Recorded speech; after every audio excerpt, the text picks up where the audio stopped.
Hello everyone, welcome to the channel. I'm KeylowK and today we're going to be rating the Harbinger. The creator for this build did not give this build a name, so I just made that up myself. Also, this build is created by Asmongold. I mean Asmongold. As always, I'll be going over the pros and cons of this build and giving my opinions on it. I think everyone knows who this is, but if you don't know him, then I suggest you go check out his channel. That should come up on the screen right here. This content creator / streamer loves From Software games. He is also one of the biggest internet personalities you will see on the net today. So if that sounds like your thing, then go drop by his channel and go give him a sub, or just stop by and watch some of his content. I'm sure he would appreciate that. If you want to know how I rate the builds I make content on, then it will be in the description section of this video. Also, I don't mean any ill intent or harm to these creators. I just thought that this was a fun idea to bring to life. Anyways, as always, let's get it. I've always liked the look of the Raptor's Black Feathers chest piece. It gives any build a barbaric look in my opinion, just like its creator. The Omen smoke mask also looks like the creator too.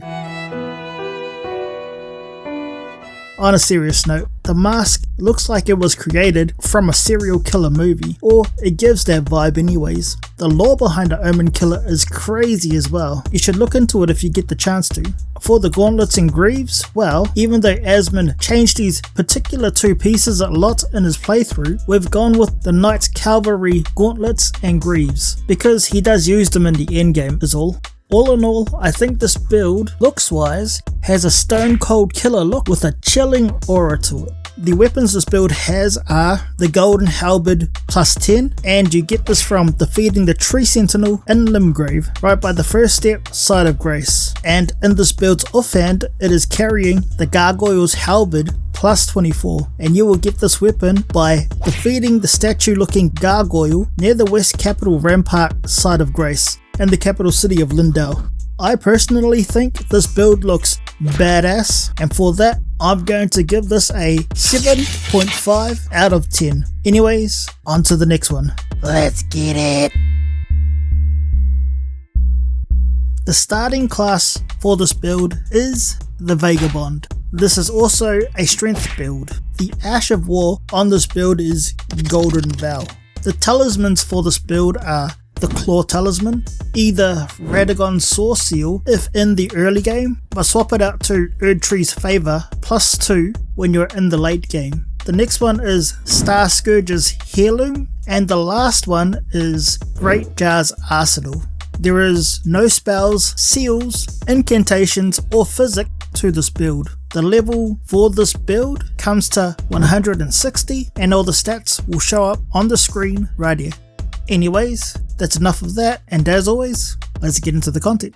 When I was first testing this build out and I had seen it had a running R1, like a stabbing R1, this was one of the first things that I really wanted to test out. So basically this is what this clip is all about, so let's get into it. Jump attack, normal attack, dodge, run R1, and normal attack. These should be considered a boss in my opinion, but I decided to give this one a go. It's tanky, it hits hard, so it can withstand a fair bit of damage. Dodge. Just wait for him to come into me. Dodge. Jump attack. Nice. Damn. Look at that, they hit so hard, it's not funny. Jump attack. Sheesh, the damage is pretty good.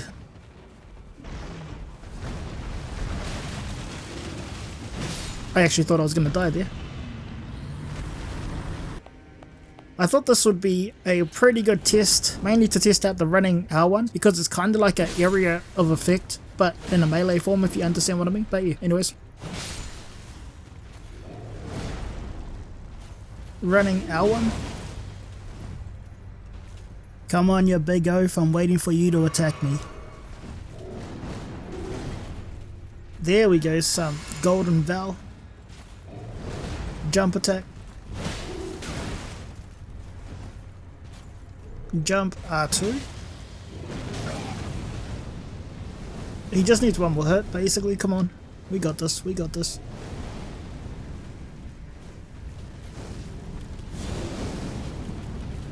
This is it.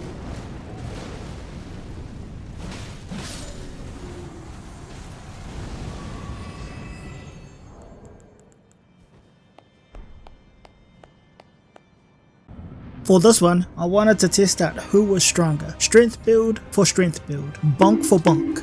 And to be fair, I did die a few times, not gonna lie, but in saying that, I did not really have a hard time like fighting Godfrey per se. Anyways, let's get into it. Jump attack, look at the damage, man.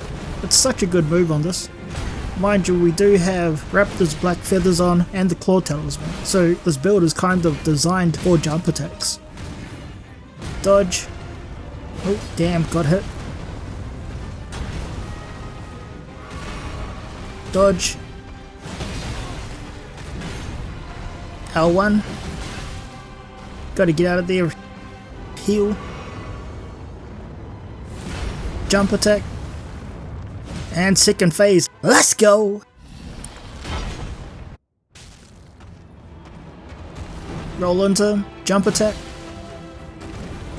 Damn. Better watch out. I hate it when he does this move here. Nice! And we get the critical, baby. Let's go! Well, that was a bit unlucky. One more hit. Let's go!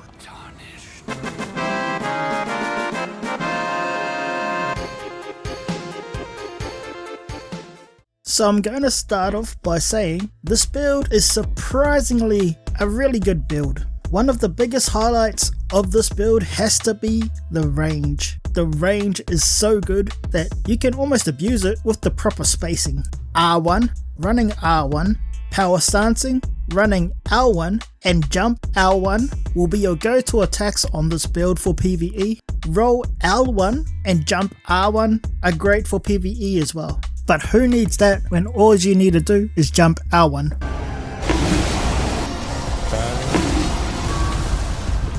The damage for this build is really solid. The jump L1 puts out the most damage at roughly 1.7k. That's without the buffs, but with the buffs, it comes to about 2k. Now here are the cons for this build. Some of the attacks have slow startup animations, so you can be interrupted, and some attacks, for example, like power stancing and jump L1 have slow recovery animations, meaning if you whiff your attack, the enemy has enough time to punish your whiff. So this is something to mention. So with that being said, I'm going to give this build a solid 8 out of 10 for PvE. Anyways, on to the next one. Let's get it! This build is made with PvE in mind, so in saying that, let's get into the content. I have a feeling that this build is going to be really good for PvP from what I experienced, but we'll have to see how this goes. Anyways, let's get into it. He does his Ash of War. Dodge. Running R1, traded. Running R1. Running R1. Jump attack, almost got him. Come on, running L1. Let's go, come on, come on, come on. Bloody magic spam. And GG's. I emote. Then I buff myself. I do a running R1. That looked like I should have got him, to be honest. I'm a little annoyed. Then you get invisible hits like that, crazy. Close one, close one. I thought I could get him with running L1. Come on, running R1 again. Look at that, man. Such a good move if you land it. So was running R1. Sheesh, GG's. So this guy just sits back and watches. That's funny. Alright, let's get into it. Ooh, this is pretty cool. Nice incantation. Okay. I'm just sorting him out, seeing what he does. Well, he's got, I think they're Eleonora's pole blades. Whiff. Well, you can definitely tell this is a lead build. Come on, come on. I'm actually beating him, which is good. That should have got him.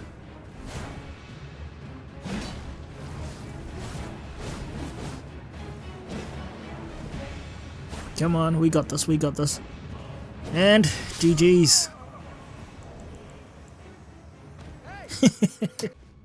I emote, but I noticed that he doesn't. So now, you know what it's time for? It's time for this. Let's get it! I thought a jump attack might work here, but it was a bit too smart on that one. I actually thought my running L2 would have got him there, not gonna lie, but I guess not. Oh, he actually gets me. Sheesh. Gotta get out of there. Running R1. Running R1. Don't know why he's doing that for. It is a cool cosplay though.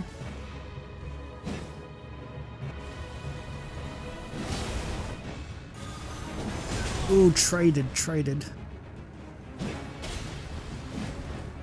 Nice one, nice one.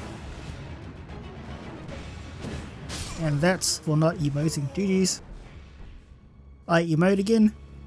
And this guy, out of nowhere, disrespectful. Alright, it's time to get him, boys. Look at that, 2 running R1s. Ugh, I didn't know that was going to happen. He's got a madness build. And again, dodges the running R1. Tries that same move again. Tries it again. Really trying to proc the madness status effect. R1, just to try and get him out of range. Then he does this incantation. I might die here. Dodge. No, that was a bit unlucky. Come on, no. Dodge, gotta get out of there. I thought the running L1 would get him there. Run, come on. Let's go. And that's what you get. The biggest highlight for this build in PvP has to be the range on it. If used correctly, you can pretty much outspace and outrange your opponents with ease if in close quarters battles. Running R1, running L1, and L1 will be your go-to attacks for this build in PvP. Jump L1 does devastating damage if it lands on your opponents. And now, for the cons. I found that jump L1 missed just too many times in PvP, so to me it's a high risk, high reward attack. R2 is non-existent in PvP. There are not many cons to this build, but these were the ones that I found through my experience with this build. So with that being said, I'm going to give this an 8 out of 10 for PvP. This is probably a good segue to get into the outro. So with that being said, let's get it. So let's get to the final score for this build so you can make up your mind if you want to try it out for yourself. For drip, I gave this a 7.5 out of 10. For PvE, I gave this an 8 out of 10. And for PvP, I also gave this an 8 out of 10 as well, giving this build an overall score of 23.5 out of 30. This build has some variety for its moveset because of the 2 halberds. The range on this build is overpowered, so use that information as you please. This has great damage output as well, so this really packs a punch. Some attacks can be slow to recover from, so this build does have some risk to it. But if any of the attacks land, the payoff is worth it. It does lack versatility, so what I mean is this build is heavily focused on the jump attack, but it is still a great bonk build. In my opinion, this build can be used for beginners starting out their journey in the lands between, to advanced players of the Souls community. Anyways, if you like the content, like and subscribe to the channel. It would mean a lot to me and it would really help the channel out. Anyways, everyone have a blessed day or night, and I'll catch you in the next one. Bye!